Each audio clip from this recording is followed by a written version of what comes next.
കേരളത്തിൽ മാവോയിസ്റ്റുകളുടെ സാന്നിധ്യമുണ്ടെങ്കിലും പ്രവർത്തനം ശക്തമല്ലെന്ന് K Vijayakumar IPS. 3 സംസ്ഥാനങ്ങൾ സംയുക്തമായ നീക്കത്തിലൂടെ മാവോയിസ്റ്റുകളെ ചെറുക്കണമെന്നും കേന്ദ്ര ആഭ്യന്തര മന്ത്രാലയത്തിലെ മുതിർന്ന ഉപദേശകൻ കൂടിയായ കെ വിജയകുമാർ പറഞ്ഞു. വീരപ്പൻ വേട്ടയ്ക്കിറങ്ങിയ സംഘത്തലവനായിരുന്നു കെ വിജയകുമാർ IPS. കേരളത്തിൽ മാവോയിസ്റ്റുകൾ വേരുറപ്പിക്കാനുള്ള ശ്രമങ്ങൾ നടത്തി വരുന്നുണ്ട്. എന്നാൽ അവരുടെ പ്രവർത്തനം കേരളത്തിൽ ശക്തമല്ലെന്ന് കെ വിജയകുമാർ IPS പറഞ്ഞു. അയൽ സംസ്ഥാനങ്ങളിലെ സ്പെഷ്യൽ ഫോഴ്സുകൾ ജാഗ്രത പാലിക്കുന്നുണ്ട്. തമിഴ്നാട്, കേരളം, കർണാടകം എന്നീ സംസ്ഥാനങ്ങളുടെ സംയുക്ത നീക്കത്തിലൂടെ മാവോയിസ്റ്റുകളെ ചെറുക്കാമെന്നും വിജയകുമാർ പറഞ്ഞു.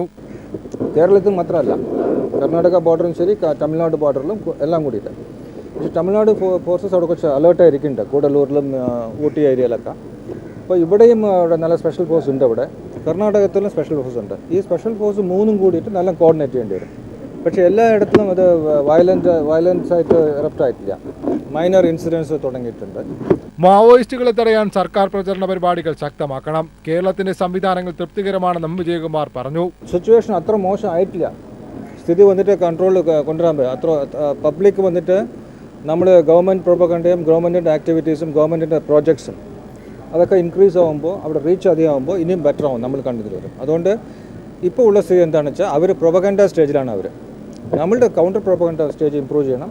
നമ്മളുടെ കോർഡിനേഷൻ ആൻഡ് ഓപ്പറേഷൻ ഇംപ്രൂവ് ചെയ്യണം. കോവളത്ത് ജനമൈത്രി പോലീസിന്റെ ദേശീയ സെമിനാറിൽ പങ്കെടുക്കാനെത്തിയതായിരുന്നു അദ്ദേഹം. മുമ്പ് വീരപ്പൻ വേട്ടയ്ക്കിറങ്ങിയ സംഘത്തലവനായിരുന്നു Vijayakumar IPS. News bureau, Thiruvananthapuram.